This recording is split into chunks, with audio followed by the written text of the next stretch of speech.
What's up with all the skulls and metal music? I mean, seriously, what's the deal? What's the deal? What's the deal? What's the deal? What's the deal with What's the deal? What's the deal? With skulls and metal music? Well, we're going to try to get to the bottom of that. And another thing, what's up with all the skulls in my musical environment? Am I trying to trick people into thinking that my band is a death metal band? Well, I'll give you the answer to that too, and it's probably not at all what you think it is. All right, let's start at the beginning. Skulls were featured in paintings as far back as the 1500s, maybe even before that. They were portrayed both realistically and as a metaphor for death or the afterlife. As far as I can tell, they didn't really become associated with music until the latter half of the 20th century. All right, a quick disclaimer before we move on. I'm not claiming to be the be-all, end-all on this subject. I'm just sharing with you what I found in about a dozen hours of research or so last week. And if you've got more information, please feel free to share it in the comments. I'm not going to be offended. I looked online. This is what I found. I'm just sharing that with you. The earliest example I can find of a band using skull imagery in promotional materials is the Grateful Dead. They had a poster designed for their 1966 concert at the Avalon Ballroom in San Francisco. The guys designing the poster basically photocopied an illustration from a guy named Edmund Sullivan. They literally stole this illustration by cutting a page out of a book at the library. They added the now iconic lettering and design around the illustration and also added color to the illustration, and that was the poster. They would later crop this image and use it as the cover of their 1971 album. The Grateful Dead was just lambasted by the mainstream media because of their scary name and their scary imagery that they used on the concert poster. And I mean, I think this is kind of absurd, really, right? But there you have it. That was 1966. It was a different time for sure. And we're going to talk more about all that press that they got in just a minute. So the next example of a band using skull imagery that I could find was from 1968. The album was called In Search of the Lost Chord, and the band was the Moody Blues. Yeah, you know the Moody Blues. Knights in White Satin, right? So in 1969, Santana released their debut album, and it's a fascinating cover. I stared and stared at that. I couldn't find a skull on it. Legend has it, though, that if you put the original cover under a black light, it reveals a grinning skull. I don't have a copy of the original album, and I've been told that reissues and re-releases of that album do not contain the black light art. So I don't know if that one's true or not, but that's the legend. So let's look at those three bands real quick. We got Grateful Dead, we got the Moody Blues, we got Santana with their alleged blacklight skull, and none of them are even close to being metal bands, right? So we still don't have that connection between skulls and metal. Well, let's move to 1970. In 1970, a band called Steppenwolf released an album called Seven, and that had skulls on it. They are often referred to as a proto-metal band. I've always thought of them as more of a hard rock and psychedelia band, but they did coin the phrase heavy metal as in Heavy Metal Thunder in their breakout hit Born to Be Wild. Maybe there is some validity to the argument that they're a proto-metal band, and they clearly used skulls in their 1970 album. So by the mid-70s, we had quite a few more bands using skulls, but they still weren't really exclusive to the hard rock or metal genre. Case in point, Maggot Brain by Funkadelic. I mean, another far cry from metal.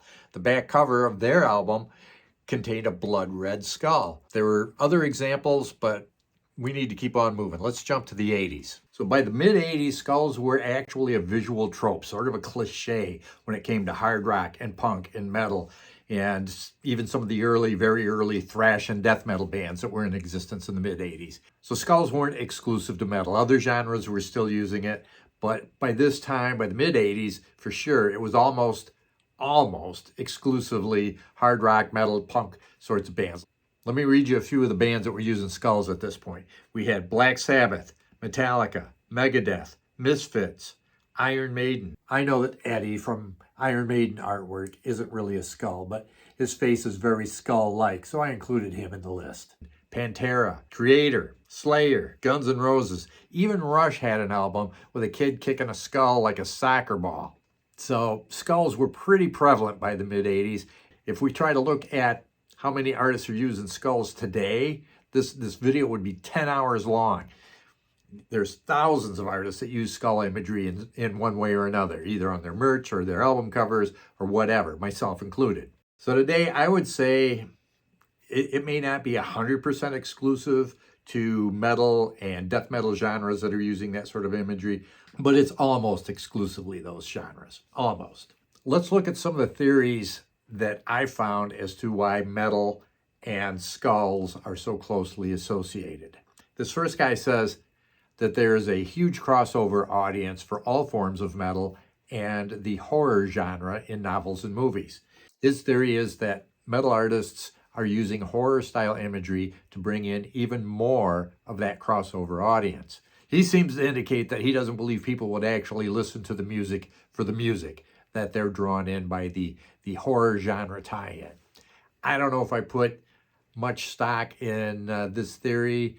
No doubt there is a crossover audience. There are metal bands that actually have horror story sounding lyrics, so maybe there's a grain of truth in it, but I don't think that's the main reason. The gist of this next guy's argument is that skulls are a visual representation of an extreme form of rebellion and also meant to intimidate non-metalheads. Now, I don't buy into the intimidation bit, but there might be some validity to the rebellion argument. If you look at the earliest forms of rock music back in the late 50s, the early 60s, we'd consider the music itself to be really tame and the associated hairstyles and clothing styles to be extremely tame by today's standards. But back then, they were considered wildly rebellious. Crazy, but again, it was a different time, like I said before. So our next author claims that the use of skulls and other dark imagery is a case of simple one-upsmanship. In other words, they're trying to be more outrageous than the guy before them and their competitors or whatever. And I think there's a lot of truth to this. One-upsmanship is sort of a tradition in the entertainment industry as a whole. You think about your action movies, you know, the first movie has a lot of explosions and gunfights and cool kung fu fighting sequences. Well, the sequel, the car chases have to be crazier, the shootouts have to be bigger, the explosions have to be bigger, bigger, riskier looking stunts, and same thing with like the superhero movies. You know, your origin story, your hero has to save a few people, and then in the sequel he's got to save the city, and the next sequel he's got to save the country, and then the next sequel it's the planet, and the next sequel it's the entire space-time continuum. So one-upsmanship is a thing with entertainment in general. And if you look back to the mid-'80s, you were seeing some pretty wild, outrageous behavior from guys like Ozzy biting the heads off of small flying creatures. Let's go back to 1966 for a minute and talk about the Grateful Dead.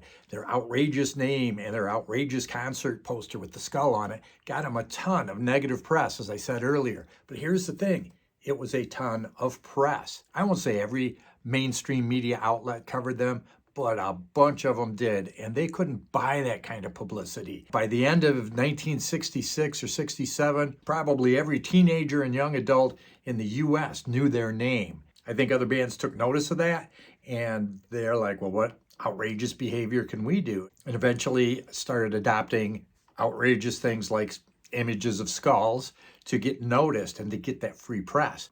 By the mid-'80s, skulls were pretty common and not really all that outrageous anymore. So artists had to resort to more outrageous behavior, like maybe biting the head off of a bat in order to get that free publicity in mainstream media.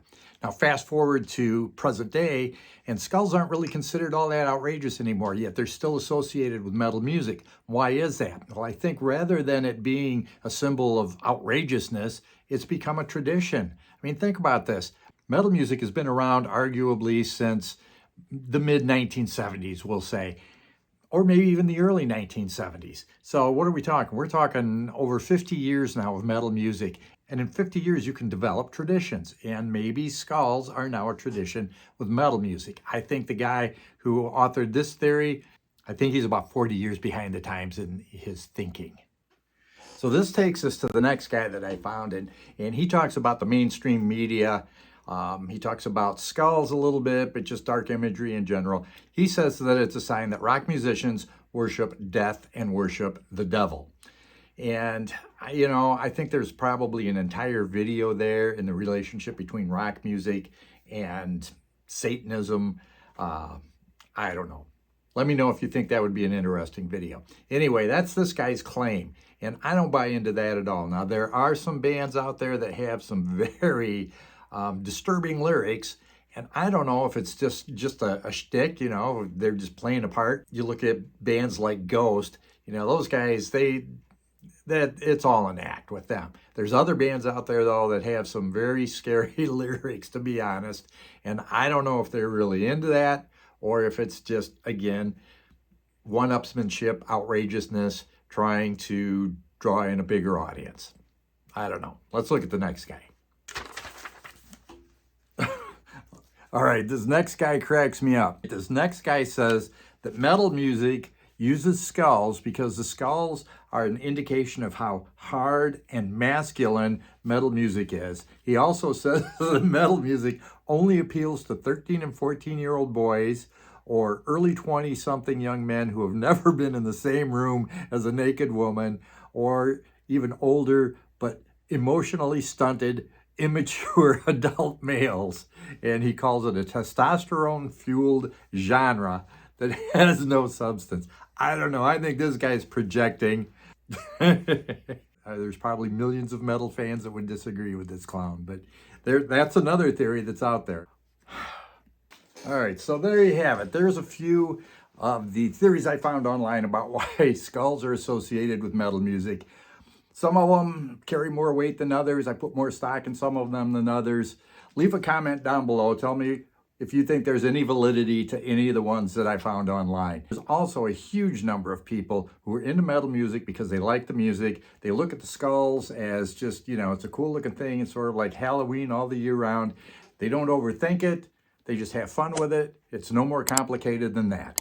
All right, so that brings us to me and why there's so many skulls in my musical world. They're on my merch, they're on my merch booth sign, they're on my stage backdrop. We use them as stage props. You see them in my YouTube videos all the time. There's even a skull on the back of my latest album, and people wonder why. I've actually been accused of trying to trick people into thinking that my band is a death metal band, and that's not the case. I'm gonna play you a little tune here real quick. This is a video I put together just for this video. It's really basically a fake death metal riff along with some really bad death metal vocals and some stupid death metal lyrics. Pay close attention to the lyrics. I've made it easy for you. I put them on the screen. You'll notice I misspelled the main character's name, and that's because the YouTube algorithm gods seem to not like that character's name, and if you have it in text in your video will get throttled. So yes, I know it's misspelled, but you'll get the idea. And then after you watch this, it's not even a minute long, so watch it. You'll understand why I'm not a death metal artist.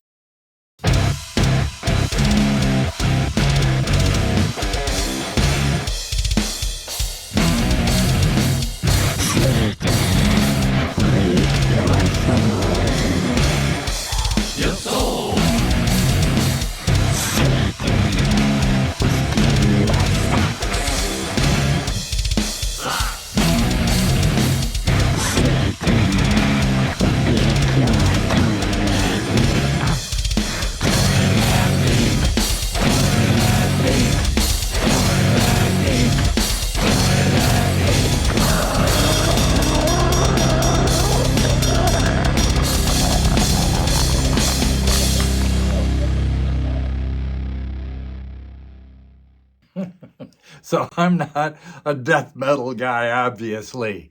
Hopefully the people who are death metal fans actually took that as it was intended, with a grain of humor. So yeah, there's skulls all over my videos and merch and blah, blah, blah. And skulls are associated with metal music, death metal music, but I'm not a metal artist. Well, the reason there's skulls every place in my musical environment is because of a concept known as Memento Mori. Remember those paintings that we briefly looked at earlier in the video from the 1500s?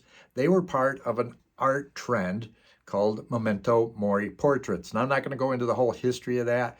If you're interested in that, go to Google, type in Memento Mori paintings, and you will find all kinds of interesting information on that and that time period. Memento Mori is an ancient Latin phrase that translates to remember, you must die. Some people have translated it as remember you will die, but based on my limited research, I think that first translation is more accurate. Remember you must die. Now this Memento Mori phrase has actually been adopted as sort of a concept and a philosophy by many people in recent years, and skulls are very closely associated with this philosophy, with this phrase, Memento Mori. Now that sounds like a morbid philosophy, but it's really not. To me, Memento Mori, remember you must die, is simply another way of saying Carpe Diem. You guys remember the movie Dead Poets Society? Carpe Diem. Now, who knows what that means? Carpe diem. That's seize the day. Seize the day. Carpe Diem. Seize the day. To me, Memento Mori is just another way of reminding us to seize the day. It's telling us that we don't have unlimited time in this world. Whatever we want to do, we need to do it now because remember, you must die. So time's not unlimited. Some people might interpret that differently. They might take some sort of fatalistic view of the Memento Mori concept. They're like, oh, you know, what's the matter? Why should I do anything? I'm going to die anyway. And I don't think of it that way. I think of it as a reminder for us to get out and do something worthwhile. Leave a legacy behind, whether it's a charitable organization or scholarship, or in my case, it's going to be music. I hope that after I'm gone, people will be able to find my music and listen to it and either find joy or catharsis or something. I hope they get something out of my music long after I'm gone. So Memento Mori means remember you must die, but there's another part of it that a lot of people who follow that philosophy don't even think about. They're not even aware of it. And it's another Latin phrase, memento vivere. It means remember you must live. So that's remember you must die, remember you must live. So yeah, we're going to die, but while we're alive, you have to live. You have to go out and you have to do things that are worthwhile, things that bring you joy, things that bring other people joy, things that serve your community and your family. So to me, it's not some morbid, oh, we're just all going to die. Yeah, we are, but it's a reminder that now is the time to get done what we want to get done. Like I said, Carpe Diem. So it all ties in together, in my opinion. Other people might look at it differently, but that's what I get out of it. And that's why there's skulls everywhere, is to remind me that, yeah, someday I'm going to be gone. So instead of sitting around and eating popcorn and watching reruns of Baywatch, I should get out and I should do something. In my case, I should be making music. I should be scheduling bookings. I should be doing anything related to what I want to leave behind as my musical legacy instead of watching Baywatch. And that's what I get out of it. Now, I know that's a lot to unpack, a lot of philosophical meaning to unpack, to extrapolate from a bunch of plastic skulls and ceramic skulls, but that's what it means to me. So for me, that's why there's skulls. Some people are going to say, but wait a minute, you've got those crossed guitar necks behind the skull. And those flames, what is the deeper hidden meaning behind that? Well, the truth is, they just look cool. I'm in the rock and roll business, hard rock business, whatever you want to call it. Progressive hard rock, guitar wankery, guitar core, shredderific, guitar nonsense. I don't know what we call it, but that's what I'm in. I'm in the guitar-based entertainment industry. So flames and guitar necks look cool. So leave a comment down below. Let me know what your thoughts are on the philosophy of Memento Mori as I see it, or if maybe you're familiar with it, maybe you see it a different way. Let me know your comments on some of those theories that we found online about why skulls are associated with death metal and metal music in general. Let me know what you think about the Cher cover with the skull imagery on it. Lots to unpack in this video, so go back to the beginning and watch it all over again. Leave me a comment. And until next time, live well and rock hard.